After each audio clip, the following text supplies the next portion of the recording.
The moment we realized forever wasn't Earth's transport ship descended through clouds that shimmered like crushed diamonds, and Captain Rebecca Stone watched the alien landscape unfold beneath them, with a mixture of wonder and unease that she could not shake no matter how many times she had made this journey before, because each time felt like the first, and each time her heart betrayed her. With the same foolish Hopethi Valorians had welcomed humanity 3 years ago when Earth's first colony ship limped into their star system on failing engines and dying life support, and they had saved 2,000 souls from certain death with technology that seemed like magic, and kindness that seemed impossible, and now Rebecca commanded a diplomatic vessel that made regular runs between Earth and Valoria Prime carrying messages and supplies and personnel who still could not quite believe that somewhere in the vast indifference of space they had found French adjusted the controls with hands that knew every switch and lever by memory,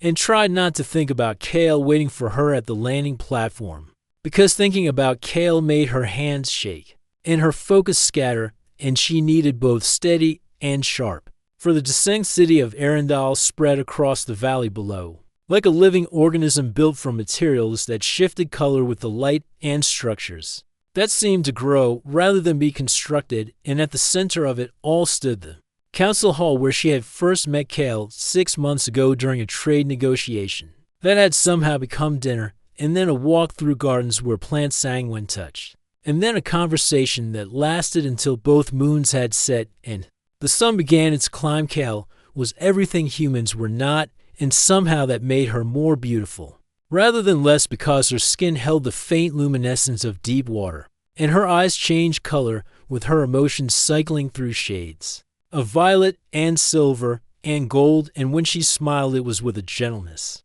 that made Rebecca forget for dangerous moments that they belonged to different worlds in more ways than one. Landing gear engaged with a hiss and a thump, and Rebecca went through shutdown procedures while her co-pilot Marcus handled the communication protocols and tried very hard to pretend he did not notice how his captain's breathing had changed, or how she checked her reflection 3 times in the darkened viewport. Kale stood alone at the edge of the platform wearing the flowing robes that Valorian diplomats favored in shades of deep blue that made her skin seem to glow, and her hair move in the breeze like liquid shadow, and when she saw Rebecca descending the ramp her eyes flashed gold, and that meant joy in the complex language of Valorian color shifts, and Rebecca felt her own heart answer with a surge of feeling that terrified her. They embraced carefully because Valorians were fragile compared to humans despite their advanced civilization, and Rebecca had learned to control her strength around Kale, though Kale always laughed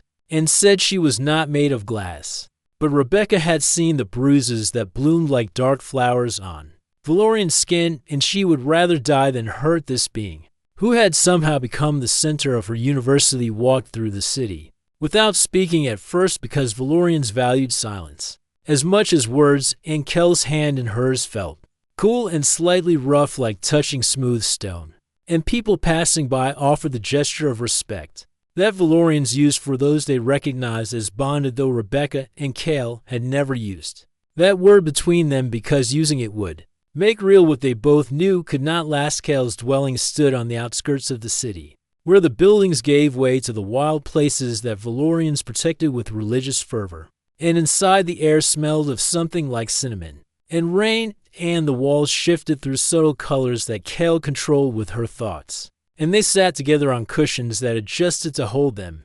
And finally Kale spoke of council has made their decision, she said, and her eyes went gray, which meant sorrow, and Rebecca felt the bottom drop out of her stomach, because she had known this was coming, but knowing did not make it easier, and she wanted to argue, wanted to rage, wanted to demand that the universe bend to what she needed. But she just nodded and waited. Humans must leave Valoria Prime within 2 standard months. Kale continued, and her voice stayed steady, but her hands trembled where they gripped Rebecca's. And the human colony at New Terra will remain under our protection. But we cannot allow further integration between our peoples, because the genetic testing has confirmed what we feared. Rebecca knew the science, had studied the reports until her eyes ached. But hearing it from Kale made it real in a way that data never could, and the truth was simple and brutal and unfair. which seemed to be the universe's favorite way of operating, because humans and Valorians could not have children together. And worse, the bonding process that Valorians went through with. Their mates would slowly kill a human partner, because their bodies produce chemicals during intimacy that human biology could not process. Have perhaps 5 years, Kale said, and now her eyes cycled through colors so fast Rebecca could barely track them. And I would have those 5 years with you if you will have them. But I will not ask you to die for me when you have decades left to live and others of your kind. Who could share that time? Rebecca pulled her close and felt Kel's heartbeat against her own, and it beat faster than a human heart with a rhythm like running water. And she thought about 5 years versus 30 or 40 or 50, and she thought about dying slowly with the person she loved versus living long without them. And the mathematics were cruel, but the answer came easily. Choose the 5 years. She said into Kel's hair and felt the other woman's body shake with relief or grief or both. And outside the window, the twin moons rose over alien trees and cast light that looked almost like home. They had 6 weeks before Rebecca's ship left, and they spent them like people who knew the value of hours, because soon enough, those hours would be all they had. And they walked through markets where vendors sold things that had no earth names and ate foods that challenged Rebecca's adaptable human digestion, and laughed when her face turned interesting. Calorscale taught her the meditation techniques that Valorians used to calm their rapidly moving thoughts. And Rebecca taught Kel card games and silly earth songs, and they traded languages and stories and touches and learned each other with the desperate focus of scholars studying a text that would soon burn. Other humans came to say goodbye to Valoria, because the council's decision applied to everyone, and Rebecca watched families pack, and diplomats close embassies, and scientists abandon research projects.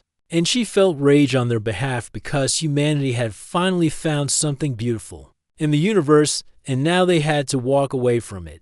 But she also understood the Valorians were dying as a species with a birth rate that declined each generation, and they needed to protect what future they had left, and they could not do that if their people bonded with humans who would leave them widowed and grieving and eventually alone. And so the kindest thing was separation, even though kindness sometimes felt like cruelty. On the last night before the final transports left, Rebecca and Kale climbed to the highest point in Arendelle, where the ancient observatory tracked stars that Earth astronomers had never named, and they stood together looking out at 2 worlds visible in the sky. And Kale pointed to the blue dot that was Earth, and Rebecca pointed to the golden star that was Valoria's sun. Me people have a saying, Kale said, about paths that cross and then diverge, and how even the shortest journey together can change the direction of a life forever. And I think perhaps your people have similar words, so do. Rebecca said, though her throat felt tight. And we say that it is better to have loved and lost than never to have loved at all. In most days, I believe that most days, Kale repeated with the ghost of a smile. And what about today? I'm not sure, Rebecca admitted. And Kale nodded, because Valorians valued honesty above comfort, and they stood in silence, watching the stars while overhead the transport lifted at dawn. And Rebecca stood at the viewport, watching Valoria Prime shrink beneath them, and she saw Kale standing alone on the platform, until distance and atmosphere made her just another dot in the alien landscape. And then nothing. And Almarcus sat beside her and said nothing, because there was nothing to say. And round them other humans wept or slept or stared at nothing and grieved for the paradise they were leaving behind. The journey to New Terra took 8 days, and Rebecca spent them writing messages she could not send, because the council had forbidden direct communication between humans and Valorians except through official channels. And even that would end soon, and she deleted the messages one by one and felt pieces of herself disappear with them. New Terra was beautiful in its own way, with earth plants growing in alien soil and human buildings that looked strange under a different sun. And the colonists who had chosen to stay watched the new rivals with sympathy, because they all knew about impossible choices and loves that could not bear. Rebecca threw herself into work, because work did not ask questions or offer sympathy, and she helped establish new trade routes and negotiated with other species and explored parts of the galaxy that humanity had never seen. And At night she lay awake and counted the days since she had seen Cale, and wondered if Cale counted to 3 years passed like wind through empty rooms. And Rebecca rose through ranks and earned medals and respect and